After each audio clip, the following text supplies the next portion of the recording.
Rara vez separamos tiempo para reflexionar en lo que es verdaderamente importante.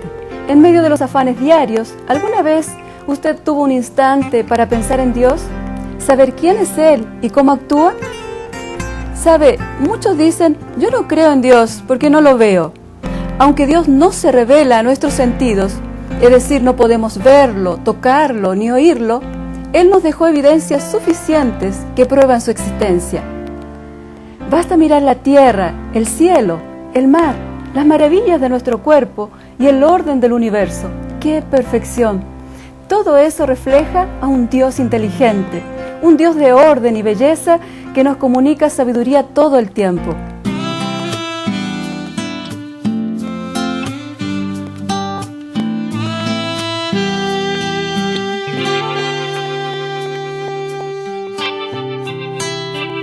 ¿Cuántos dioses existen?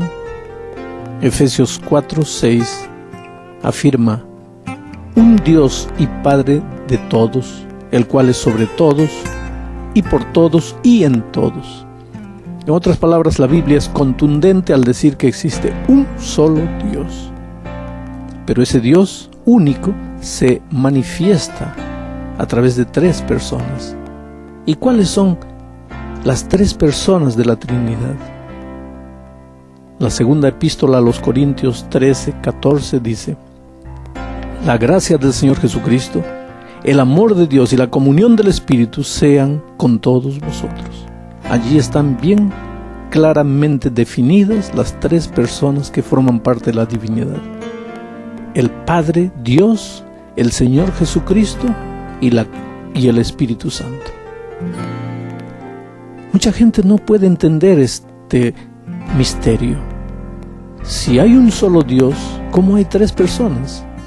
Y si hay tres personas, ¿cómo hay un solo Dios? Pero mira, Martín Lutero decía que la mente humana es como un vaso y que Dios es como todo el agua del mar. ¿Podrías hacer caber en un vaso todo el agua del mar? Claro que no. Entonces, ¿cómo puede la mente humana comprender a Dios en su plenitud? Literalmente es imposible. ¿Cuál es la naturaleza de ese Dios?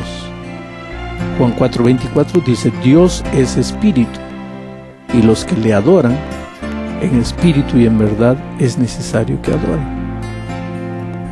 Ahora, si Dios es espíritu, tú no puedes tocarlo, no puedes palparlo, no puedes verlo.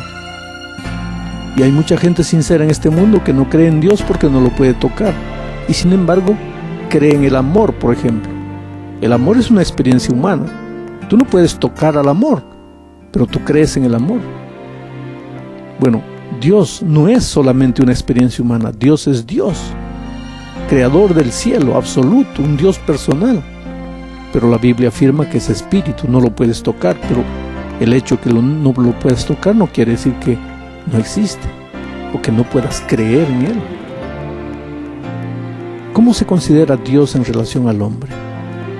Primera de Juan 3, 1 y 2 dice: mirad cuál amor nos ha dado el Padre, para que seamos llamados hijos de Dios. Por esto el mundo no nos conoce, porque no lo conoció a Él. Amados, ahora somos hijos de Dios, y aún no se ha manifestado lo que hemos de ser, pero sabemos que cuando Él se manifieste, seremos semejantes a Él, porque le veremos tal como Él es. En otras palabras, Dios quiere ser tu Padre.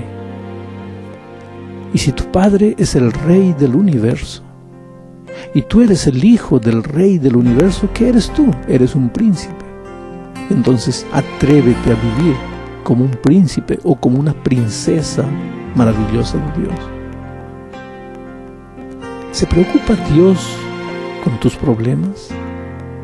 Mira lo que dice el Salmo 41:3. Pacientemente esperé a Jehová, y se inclinó a mí y oyó mi clamor, y me hizo sacar del pozo de la desesperación, del lodo cenagoso. Puso mis pies sobre peña y enderezó mis pasos.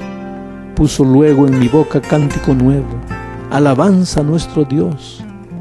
Verán esto muchos y temerán y confiarán en Jehová. ¡Qué concepto maravilloso! Dios se preocupa de ti, aun cuando estás en las profundidades del abismo, de la desesperación. Cuando no sabes qué hacer, no sabes para dónde ir. Cuando te sientes tan débil, tan frágil. Cuando te sientes acabado, perdido, destruido. Cómo es bueno saber que Dios se preocupa por ti. Ahora vamos un poco atrás a la creación. ¿Cuál fue el papel de Dios en la creación del universo?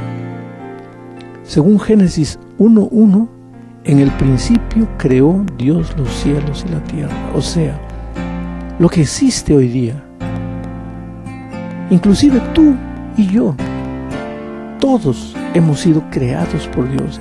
Y si Dios nos creó, si salimos de las manos de Dios, entonces nuestra vida tiene un sentido, tiene un propósito, tiene un objetivo.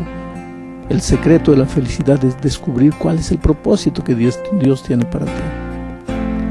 Ahora vamos a ver algunas características de Dios.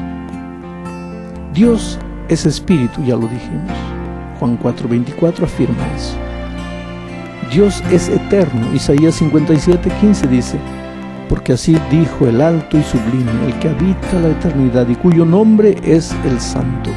Yo habito en la altura y la santidad y con el quebrantado y humilde de espíritu, para hacer vivir el espíritu de los humildes y para vivificar el espíritu de los quebrantados. El alto y sublime, el que habita en la eternidad. Dios no tiene principio ni fin, es eterno. Por lo tanto, sus promesas son eternas, puedes confiar en Él. Otra característica, Dios no cambia. Santiago 1:17 dice: toda buena dádiva y todo don perfecto desciende de lo alto, del Padre de las luces, en el cual no hay mudanza ni sombra de variación. Dios no es un Dios ahora, fue otro Dios ayer, será otro Dios mañana, no, es el mismo Dios. Por lo tanto, su palabra también es eterna, su palabra no cambia porque Dios no cambia. Otra característica, Dios es perfecto. Mateo 5:48 dice: sed pues vosotros perfectos, como vuestro Padre que está en los cielos es perfecto. Naturalmente, la perfección de Dios es la perfección en su esfera de divinidad. Nosotros podemos ser tan perfectos como Él en nuestra esfera de humanidad. Otra característica, Dios es sabio. Primera a los Corintios 1:24 dice: mas para los llamados, así judíos como griegos, Cristo, poder de Dios y sabiduría de Dios. Dios es sabio. Y si Él es sabio, Él le puede orientarte para tomar las decisiones sabias, para no equivocarte en la vida. Cuando no sabes qué hacer, puedes arrodillarte y conversar con ese Dios que te comprende, que es tu Padre, que es sabio, que es eterno, y puedes confiar en sus consejos. Y ahora, después de conocer mejor a Dios, Él espera que tú respetes su nombre. Éxodo 27 dice: no tomarás el nombre de Jehová tu Dios en vano, porque no dará por inocente Jehová al que tomare su nombre en vano. Él espera también que tú obedezcas su voluntad. Hechos 5:29 dice: respondiendo Pedro y los apóstoles dijeron: es necesario obedecer a Dios antes que a los hombres. Si tú amas y respetas a Dios, naturalmente obedecerás su voz. Finalmente, Él espera que tú lo coloques en primer lugar. Mateo 6:33 dice: mas buscad primeramente el reino de Dios y su justicia, y todas estas cosas os serán añadidas. Cuando tú colocas a Dios en el primer lugar, puedes creer que Él te llevará por los caminos de victoria, y tu vida será una vida de victoria, de realización y de prosperidad.